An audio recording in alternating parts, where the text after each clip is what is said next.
My name is Jennifer. I'm a 39-year-old office worker. 5 years ago, I married Matthew, who is 2 years younger than me, and now it's the three of us with our pet cat, Poppy. We live in an apartment together. Not to boast, but I hold a senior position at the company. Actually, Matthew is one of my subordinates at the same company. Even though we're a couple, there's a hierarchical relationship at work. But at home, I make sure to let Matthew take the lead. However, I can't deny that I took the lead our relationship even when we were dating. In fact, I was the one who proposed. We had been together for several years, but Matthew, knowing I was his superior, seemed hesitant about getting married. So, out of impatience, I went ahead and proposed. But even now, I get angry when I remember what his mother, Alice, said at the time.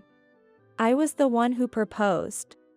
When I said it casually, Alice retorted, Normally, women don't propose, you know. Women over 30 have no shame or consideration, I suppose. She didn't hesitate to make such a rude comment, so of course she was cold to me after we got married too.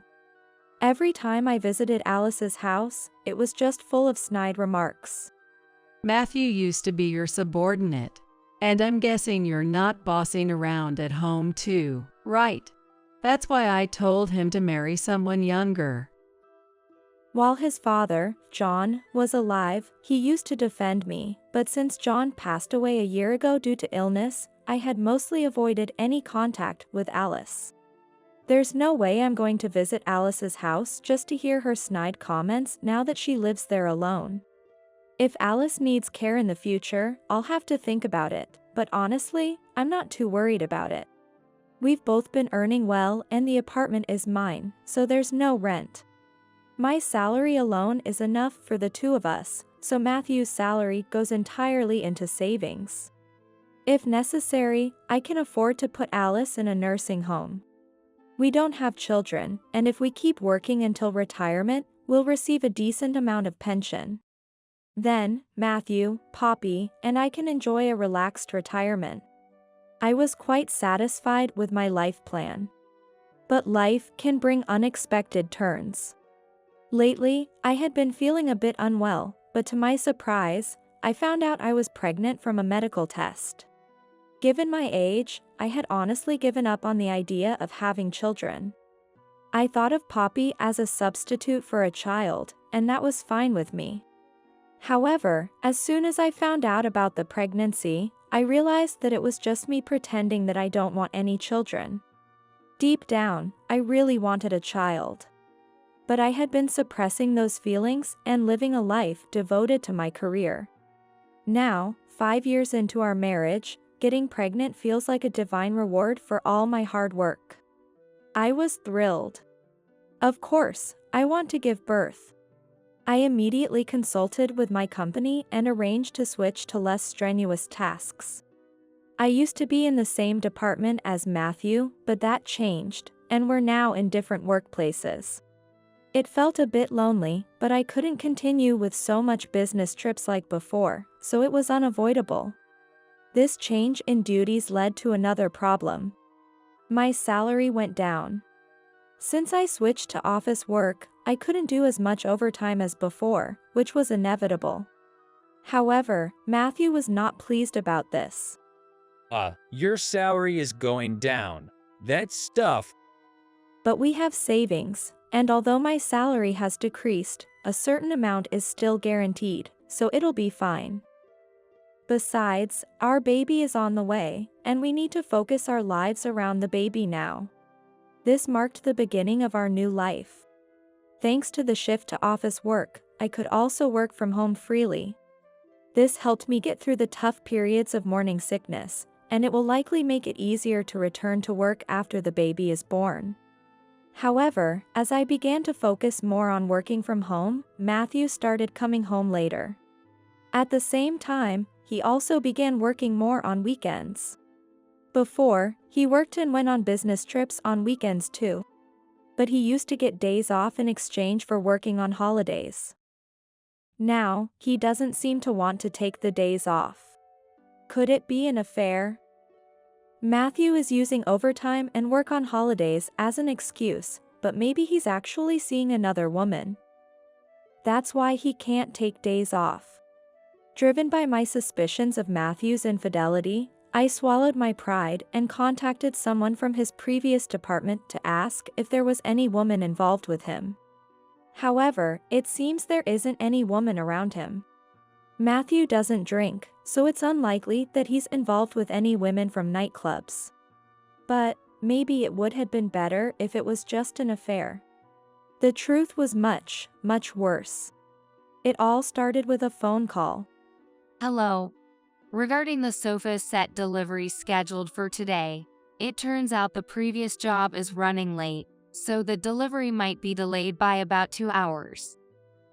Huh? Sofa set delivery? What is that about? Did you dial the wrong number?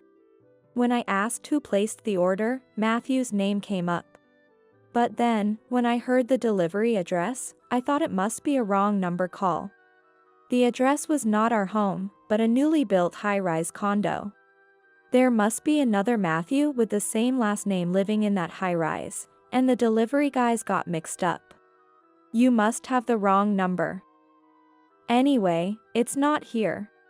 I hung up the phone without giving it a second thought. However, that night, when Matthew came home later than usual, I casually mentioned it. It looks like the new high-rise has started moving in. Speaking of which, I got a wrong number call today. They said the sofa delivery would be delayed. It was someone with the same name as yours. It feels a bit like kinship thinking there's someone with the same name living there. Suddenly, Matthew started panicking. What? They called here. I told them to call my cell. What a hassle I had to wait. Matthew quickly covered his mouth. What do you mean? Did you order a sofa? It's not someone with the same name? I was confused. So, my husband ordered the sofa? Then why isn't there a new sofa here? Why at the high-rise? Could it be, are you having an affair? You're setting up another woman in that high-rise, planning to lead a double life? I asked what I had been dreading. No, it's not like that. An affair. Then why are you having a sofa delivered to an apartment in the high-rise? You planned to sit there with your affair partner, didn't you? You wanted to cuddle on a new sofa with her. I can't forgive that. No way. I wouldn't cuddle with Mom. Mom? What does he mean? Is he talking about Alice? I was even more confused. After persistent questioning, Matthew confessed. Turns out he had secretly bought Alice an apartment in that high-rise without telling me. The recent late nights and holiday work were all preparations for moving into the high-rise. Look, living alone in a house is tough for Mom, right? An apartment doesn't have stairs, and I thought it might be easier for her as she gets older. A previous place was a rental, so I thought it might be more economical to just buy a place instead of continuing to pay rent. How did you pay for it? Well, I used my savings for the down payment on the apartment. What? Though he says his savings, that was technically our joint savings. I was covering our living expenses while Matthew's salary went into savings. Using our shared savings to secretly support Alice like this is unforgivable. I can't believe this. Take me to the apartment right now. I pushed Matthew to take me to the high-rise. Alice was there. Sitting on the new sofa, she was completely relaxed as if it were her own home. This high-rise, this sofa, bought with my husband's savings, essentially, our shared savings. As soon as I saw the sofa, I was filled with intense anger. Pushing aside Matthew, who was quietly explaining things to Alice, I asked her, Alice, What do you think about this? Were you aware that Matthew kept the condo purchase a secret from me? It would have been better if you had at least discussed it with me. I can't believe you secretly used our savings without any consultation. Then Alice just said and laughed. Oh, what are you talking about? Matthew bought this condo for us, not you. Even if the savings account is in Matthew's name, the money was practically saved by both of us. With a baby on the way and expenses rising, why would you? Speaking of the baby costing money, weren't you the one who quit your job and reduced our income on your own? What? I was at a loss for words at Alice's retort.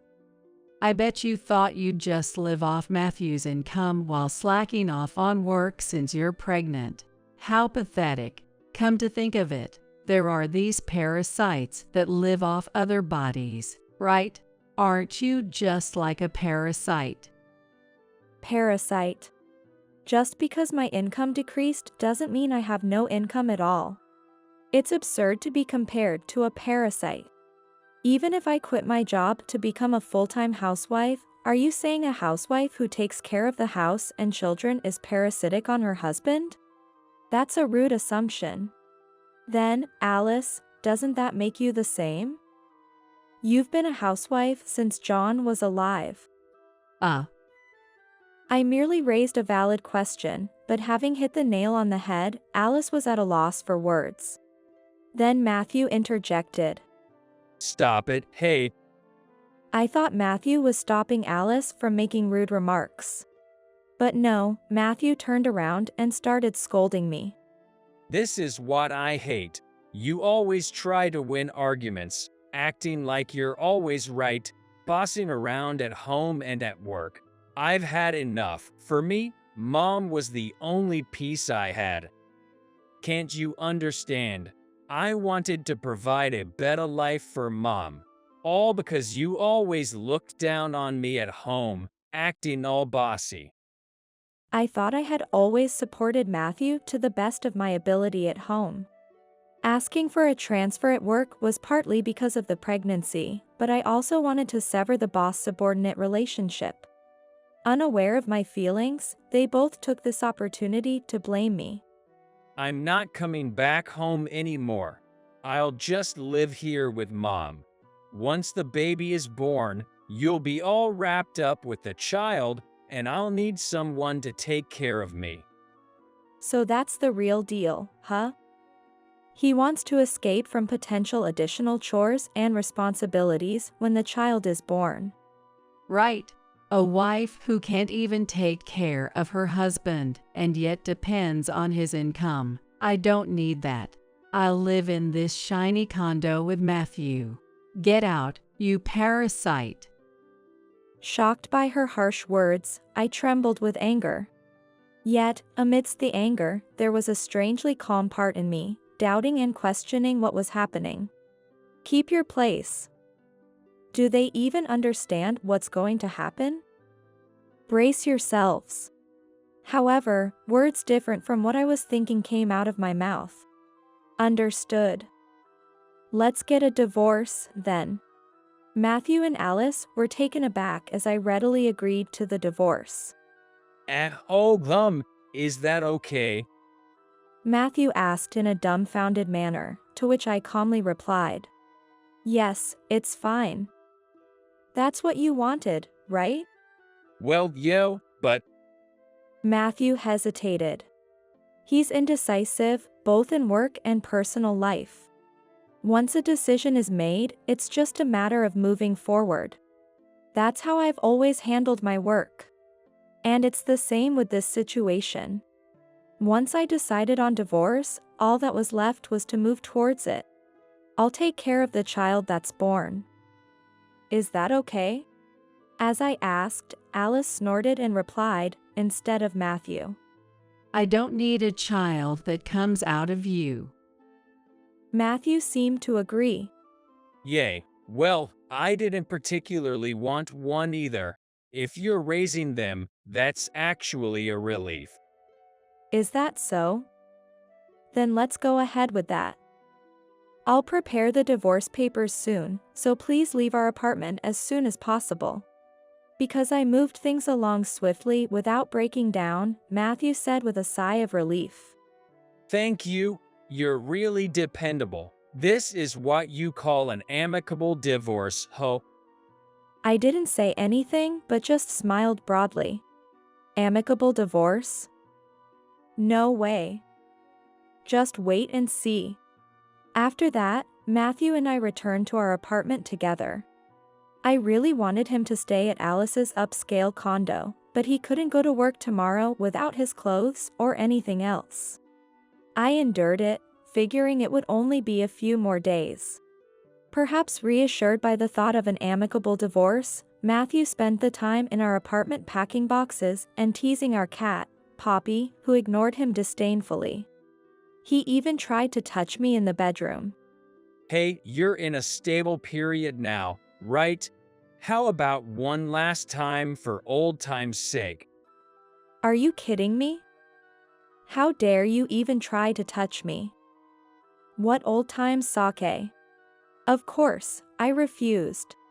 I threw him out of the bed. Him packing his stuff took time. It took 2 weeks to put everything into boxes.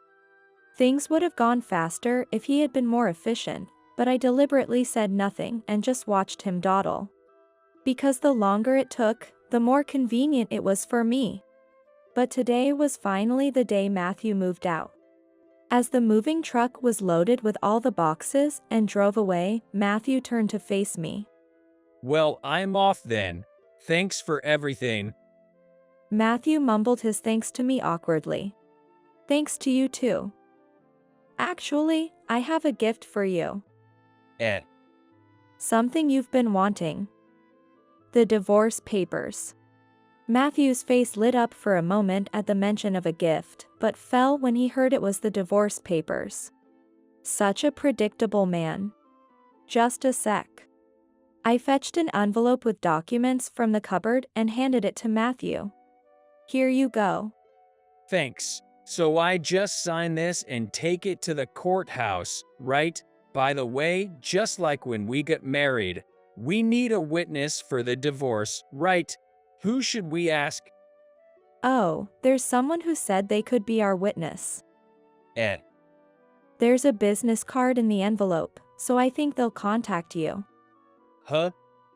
Matthew was surprised when he looked inside the envelope. Because what was inside was a lawyer's business card. The divorce papers were there too, but my signature was not. Why? Why is there a lawyer's business card? Because I took the last 2 weeks to find and hire a lawyer. Wait, it wasn't an amicable divorce. But you said so, didn't you? I never said anything about an amicable divorce. The idea of an amicable divorce was Matthew's wishful thinking. I just played along for a while, preparing to trap Matthew in my net. What kind of kind wife would divorce peaceful after her MIL used up all the money? Especially with a baby on the way?